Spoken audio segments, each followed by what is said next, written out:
I've decided not to renew the membership of the EFF because I will join and participate in Umkhonto weSizwe Party. uFloyd Shivambu uqhawule umtshato eminyaka eli-11 ne-EFF wazimanya neqela Umkhonto weSizwe Party. Ukuhamba kwakhe nje kusizumile kodwa konke sikubeka enkosini.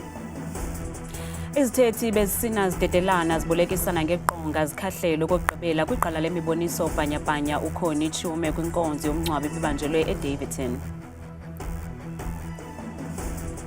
Kuza kuqhuma uthuli kube manzi isali kwitumente yombhoxo za kubanjelwa kwibala iSisa Dukashe ngomgqibelo.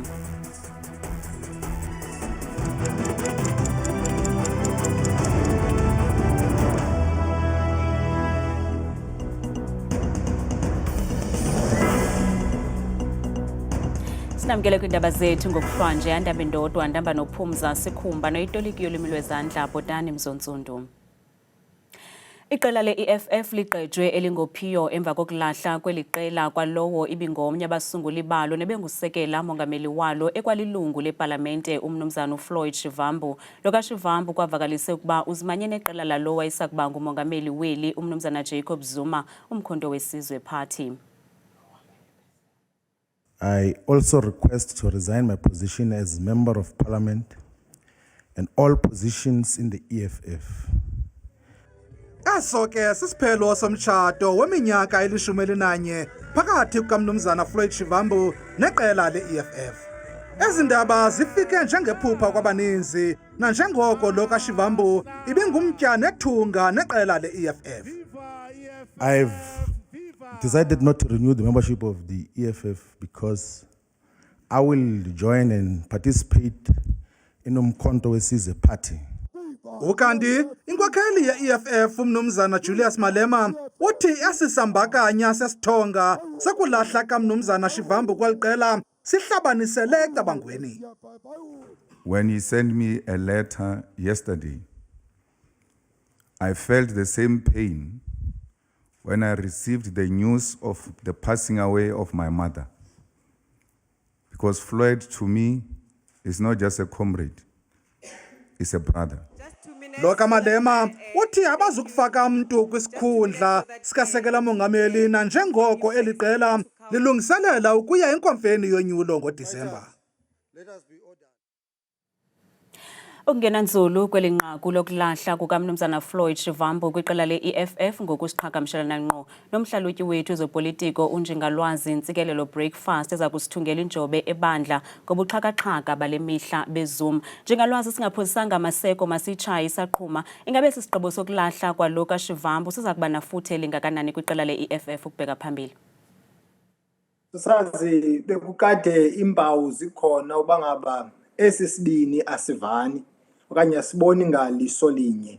Sibonile kunyaka ophelileyo umnumzana Malema edubula amanqindi okanye ehlasela umnumzana uFloyd Shivambu ubangaba unokhe nje aphazamisane naye esikhundleni soba ngumongameli wombutho we-EFF. Yena unembali yokudila with abantu abamphazamisayo. Ngamazwi ayerhabaxa lawo ayenzulu abonakalisa bangaba esisibini asifani ncamncam. Kodwa ke khange ndilindelele ubangaba bangade babe kule meko bakuyo apho ke ngoku bayahlukahlukana uFloyd afuna umka. Igqebhe iduma ke i-EFF into le because uFloyd ngomnye wabantu benegalelo elikhulu nangokwembono nangokwendlela umbutho osebenza ngayo nendawo oya kuyo. So bakhona abanye bazamlandela utshilo umnumzana Malema naye siyayazi ba umnumzana uMzwanele Manyi uyahamba naye nabanye abantu abaninzi. So izawuthatha ixesha bayipati iphinde ibe lento ibiyo msasazi liduma elingophiyo eli. Nanjengoko uShivambu evakalise ukuba uzimanya neqela le-MK Party Njengalwazi ngaba sisigqibo esisiso sezopolitiko esasithabathileyo kanye kubhidwa nje umkhondo ngokwezopolitiko. Sisazi ubudlelwane be-EFF kunye nomnumzana uZuma ubudlelwane obu-interesting. Ndikabula amakhumsha because uqale kule nto yeti because babekade bengavani kuthiwa pay back the money yakhuluma nawo ngenxa ye-ruling ka-public protector. Fast forward kwathiwa ke ngoku kukho inantsika indibano over iti. But I'm arguing that le ndibano kanye ubudlelwane it has become a project gone wrong because iyo lena ibangela i-EFF bekule ngxaki kuyo ngoku, meaning that obu budlelwane buye backfireisha on i-EFF because cacini bangaba umntu Floyd uye wanikwa i-carrot ubangaba yadenglishwa in front of yena uba uzawufumana mhlawumbe isikhundla kwi MK. So now the question is ke ngokuba ngaba if ujoina umkhonto wesizwe and kukho ubudlelwane between bona kukho lento yokuba i-opposition caucus whatever you call it, akuzobakho ingxaki yentembeko ke ngoku phakathi kwemibutho mibini because you could see uMzulu Malema phakula press conference ebekhathazekile msake nambona ekhathazeka hlobo. In fact uchilo wathi bangaba isigqibo saka Floyd sumkhumbuza indaba azifumanayo ngokusweleka kukamamaki, which means into deep leyo. So yeah, liduma msasazi elingophio.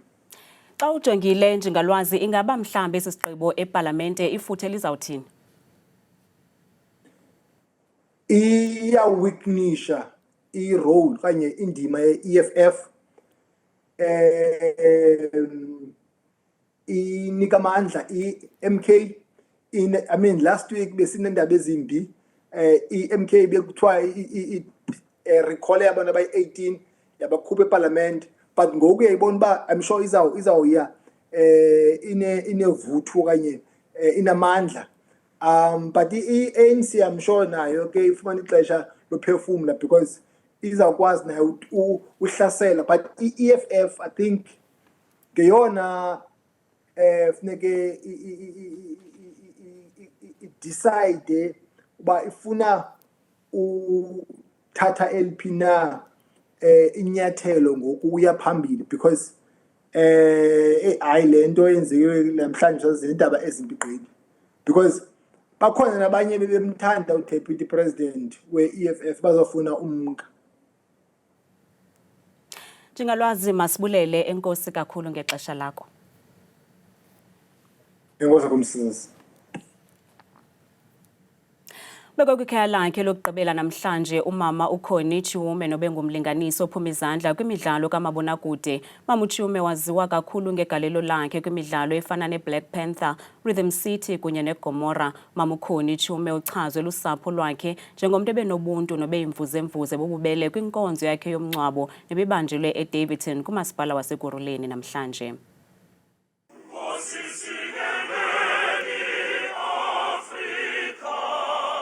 Ungcwatywe ngesidima nesithozela umama uConnie Chiume kwaye usapho lwakhe luthi nxeba linzulu kakhulu abakayikholelwa ncam ukuba ngokwenene ulandulele eli.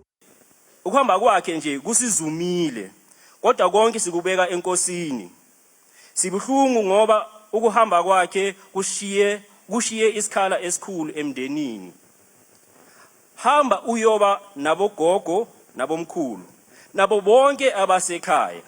Lala ngoxolo mntana wasekhaya. Sikuphelezela ukugcina namhlanje. Umhlobo kamama uChiume uthi imela igobele esandleni. Everyone here will agree with me when I say you were a humble soul, loved and admired by many. Kungazekhali music. You always dreamed of becoming an artist and at a young tender age, and that motivated you to become the person that you were. Umphathiswa wesebe lobugcisa, inkcubeko kunye nezemidlalo uGayton Mackenzie uthi ukusukela namhlanje izotshintsha indlela eqhutywa ngayo kwisebe lakhe, ingakumbi umba wokungabhatalwa kwabo bangabalinganisi kumabonakude. I want to say to artists, to dancers, to singers, to athletes, it's a new day. Change ifihlile. Ukanti ugxa wakhe uKatlego Danke umchaze njengomntu obenothando kwaye ebengumzali kubo. We will miss your natural regal sense of confidence. We will miss your scrutinizing eye for detail. We will miss your encouragement when the morale was low, your strict sense of correction when things seemed to be going awry, your no-nonsense approach to your artistry, your ungovernable, naughty sense of humor that often came as a surprise. Umama uChume ulandulela eli limagada ahlabayo emva kwengulo emfutshane eliqala likamabonakude lishiya ngasemva abantwana bane nabazukulwana abahlanu. Iqala likanomathotholo uZanele Mbokazi Nkambule uza kubekwa kwikhaya lakhe lokuphumla ngomgqibelo okuvakaliswe ngethuba usapho oogxa bakhe kunye nezihlobo bezokugcwala emswaneni kwinkonzo yakhe esikhumbuzo nebibanjelwe eThekwini namhlanje.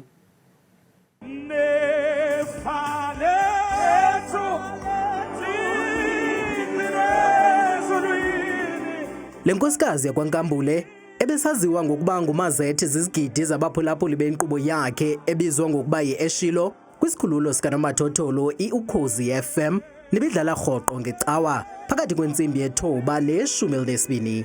uMbokazi Nkambule uchazwe njengesikhukukazi ebesithe gqolo ukulungela ukomeleza ukuthuthuzela abo basindwa imithwalo. We will really miss her as a colleague. And you know, at times like this, she was the one that was usually running around comforting everyone. And it's so confusing to need comfort and to not see her around at this time. I will remember her as a very strong woman, courageous, and njengoba ngisho ukuthi ube nothando kakhulu. uMbokazi Nkambule ebekwa ngumseki womsitho wokuwonga imvumi zomculo wegospel iCrown Gospel Awards ezasungulwa ngonyaka ka-2018. Umdidiyeli nomvelisi womculo wezokholo uLindelani Mkhize uthi ukusweleka kukamama uZanele Mbokazi Nkambule kuza kuvakala. She played a very important role. That's why a lot of gospel artists now are actually able to live with their family, are able to employ a whole lot of people. Usapho luthi liyabulela ngenkxaso engagungqiyo kweli xesha lenzima lujongene nalo. Umama uZanele Mbokazi Nkambule ebeneminyaka engama-52 ubudala usutywe kukufa ngomvulo kwisibhedlele iParklands eThekwini KwaZulu-Natal. Uza kubekwa ngomgqibelo inkonzo yomngcwabo iza kubanjwa eDurban International Convention Centre. Emva koko ayokubekwa kumangcwaba asePinetown eMarian Hill. Umphathisi wamapolisa uMnumzana Senzo Mchunu uthembise ngokutyala amapolisa ecandelo le-National Intervention nele-TRT ze ongeze nenani lamapolisa gabalala aphinda achonge imimandla ekuza kwakhiwa kuyo ezinye izikhululo zamapolisa eMpuma Koloni. OkaMchunu bekutyelelo kwisithili se-OR Tambo Mthatha nalapha amaqela abandakanyekayo aquka abakomishinala uNjengele Fani Masimula noNjengele Nomthethileli Mene ngendlela eliqhume ngayo izinga lolwaphulo-mthetho e-OR Tambo. Ya uzanengqalwethe vetshe. Kwiholo ibizele imi ngeembambo ziinkokheli zomthonyama osodolophu imibutho yabucala nosomashishini bonke bebegangatha kumba utshisibunzi wolwaphulo-mthetho olubandakanya nolucwangcisiweyo. Kuqale usodolophu wesixeko iOR Tambo uMesuli Ngqondwana nothethe kwavokotheka isithi lo mmandla usezandleni zoonqevu abanyanzelisa intlawulo yokhuseleko koosomashishini. Iinkokheli zomthonyama eziquka uNkosi uBhovulengwe Mthikaka nazo zigalele ngazo zonke kuquka nezokuhlanganisa zikhalazela ulwaphulo-mthetho olungcungcuthekisa abemi base-OR Tambo ubukhulu becala. Abantu abaseWellington ukuzobulawa ufonela Wellington uba uzobulawa besisesikisiki abantu becomplaina about the same thing baba ufonelwa ejele kuchaza baba wena uthenda welethile uzobulawa utsho ubulawa.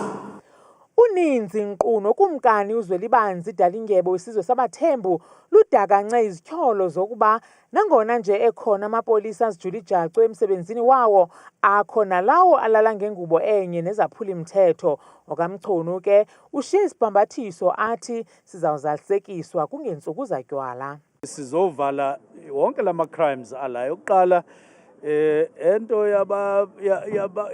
yama protection fees kuthi igcwele lapha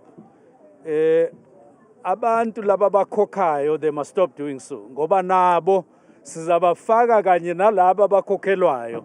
Kutheni lento khukho abantu abajezisa izibhamu noba kuphi kusezifihlweni kuyadutyulwa xa kungcwatywa abantu kwenziwa into ezingekho mthethweni sililizwe elinjani elizawuvumela into ezinjalo noko into ezinjalo mazinqandwe siyafuna nabo banezibhamu nabo bagadwayo noba ziitaxi bosses noba ngobani umntu makayazi into yokokuba xa egadwa ugadwa phantsi kweziphi imeko njani noko singayenzi izinto sizenza phakathi kwabantu siphilisa abantu ubomi obubuhlungu.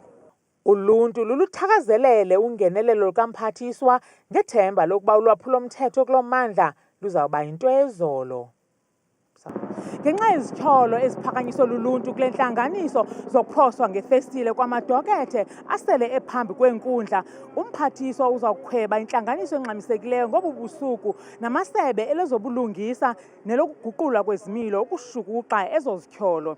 Ukanti eli gqiza lizawuliqoshelisa ngomso eGqeberha olutyelelo. Kwiindaba zethu kuChannel 163 osiphathelwa Newsroom Africa, ndinguntsiki Noyiya Imthatha. Mimincili kubafundi nootitshala besikolo samabanga aphakamileyo iCuro Hazelden ePitoli ngethuba uBayanda Walaza ubuyele esikolweni namhlanje. Walaza ubuyele esikolweni emva kokufumana imbasa esilivela kwimidlalo ye-Olimpiki.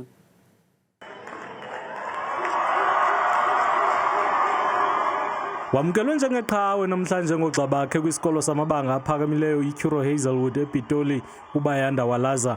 uWalaza ube yinxalenye yeqela loMzantsi Afrika elithabatha inxaxheba kwimidlalo ye-Olimpiki ebibanjelwe eParis nalapho iqela lakhe le-relay lifumene imbasa esilivere.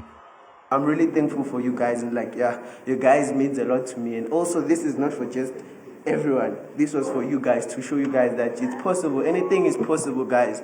Don't think that you are young, you cannot accomplish anything in life. You can still be something. Just believe in whatever you're doing, trust yourself, and everything will come your way. Thank you. Umphathiso wemfundo yesiseko unkosikazi Siviwe Gwarhube nobe inxalenye yabo bebesamkela le mbaleki uthi impumelelo elityendyana mayibe sisifundo ingakumbi kwabo benza ibanga leshumi. When I was doing a little bit of reading up on relay running, I realized that it is actually the epitome of teamwork, right? Because you have Bayanda who's starting, you have other people who are running and passing on the baton, and you've got somebody else that finishes. Remember the value of teamwork. Be the kind of team member you would like to have on your team. Ogxa bakhe nootitshala besi sikolo bathi bachulumance kakhulu impumelelo yalo mfundi. uBayanda ke ukusukela ngoku uza kuxakeka zizifundo zakhe nanjengoko abafundi belungiselela imvuo zokuphela konyaka. Ongamehla zakube ethentsho kwisikayika setumente yombhoxo zakubanjelwa kwibala lasesisadu kashe emdantsane ngomgqibelo kanti alishumi amaqela ombhoxo azakuthatha bathi inxaxheba kule tumente neyaziwa ngeBritain Top 10. Kuza kuqhawuka kunabathana kwibala lasesisadu kashe emdantsane ngomgqibelo nalapho amaqela alishumi angompondo zihlanjiwe kumdlalo wombhoxo kwingingqi yebhoda aza kube esihlanzulisana kwilinge lokuhluza oxholovane kwiidyongwana. Siye sachonga ke amaqela ngokwe-leagues ezikhoyo zeBorder Rugby. League yokuqala yiSuper Rugby, sithathe amaqela amathandathu. Kumaqela amathandathu kwi-league elandela iSuper League, iPremier League, sathatha amaqela amabini, top 2, and saya kulo West League yethu ke ise-District League, First Division, sathatha amaqela amabini. Yenza loo nto leyo yayi-top 10. Ukanti ke abaququzeleli bathi le tumente injongo zayo kukuphuhlisa umbhoxo wamaqela asekuhlaleni kwanokuvelisa amabhokobhoko angomso. Club Rugby ke yethu sivuselela nje ukuba siyayazi uba yeyona nto esikuphela amabhokobhoko esiwabona kumabonakude kweli xesha langoku. Uba siyabala kumadoda akhe angena phaa kuSpringbok, Russell Bennett babephuma straight kuClub Rugby. The latest Springbok sizileyo apha nguMakazole Mapimpi noLukhanyo ababedlala iClub Rugby ngo-2015. Liza kube lisitsho ke igwiji okuqhumikalika. Le tumente iyaqala kusasa ngentsimbi yeshumi de kuba lirhatya lemivundla. Igwala kulonina.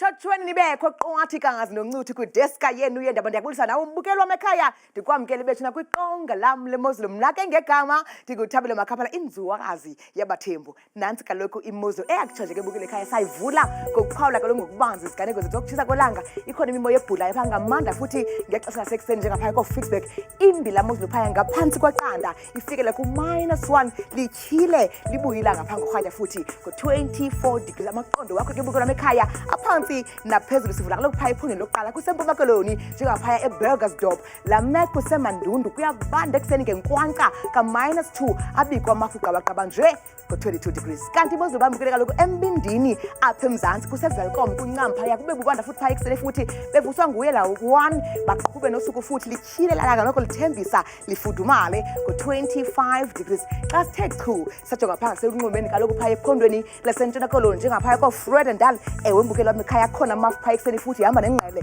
ngala 4 degrees kodwa ke balisonge beluqukumbela usuku lwabo ku-20 degrees sithi chu sijonga kaloku phaya ephondweni lethu laseNorthern Cape ngomso Kimberley neziphaluka phaa kuyabanda ekuseni kakhulu bevuswa kaloku liqanda kanti bayayisonga imineko futhi gabagaba njengamafu nelanga lityhile ka-27 kanti ke phaya ephondweni laseNorthwest ngomso njengaphaya eTosca nendawo ezikufupha kula mmandla futhi nguye kaloku la 4 degrees kuyatyhila kamandi kutshise futhi phaya emva kwemini ngorhatya ebusuku ku-28 xa siqwalasela ngokubanzi mbukelo amapha ekhaya kaloku jonga kaloku apho sikhoyo thina sisazaza siphaya eRhawutini amazantsi eJohannesburg eThembisa eSoweto kaloku phaa kuyaba kakhulu phaya koJermiston ko-5 degrees kucwenge ko-23 kanti sinyuke njalo ngoMzantsi Afrika sijonge phaya ephondweni lethu laphaya eLimpopo phalaburwa kuhle nje bevuka ngo-11 degrees bayayisonga imini ngengqatsini ya-30 mbukelo wam akhathwa sisibini xa sisehla kade sichupha kwimpuma yoMzantsi Afrika mpumalanga njengaphaya osikhukhuza futhi ekuseni phaya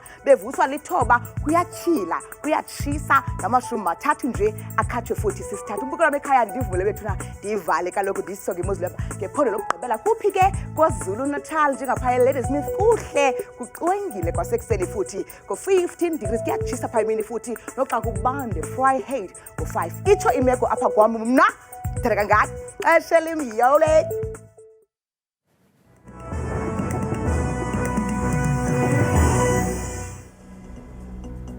kanti ke ngomso iqela lezindaba zethu lizabe lilapha ngomso kamnandi mawethu.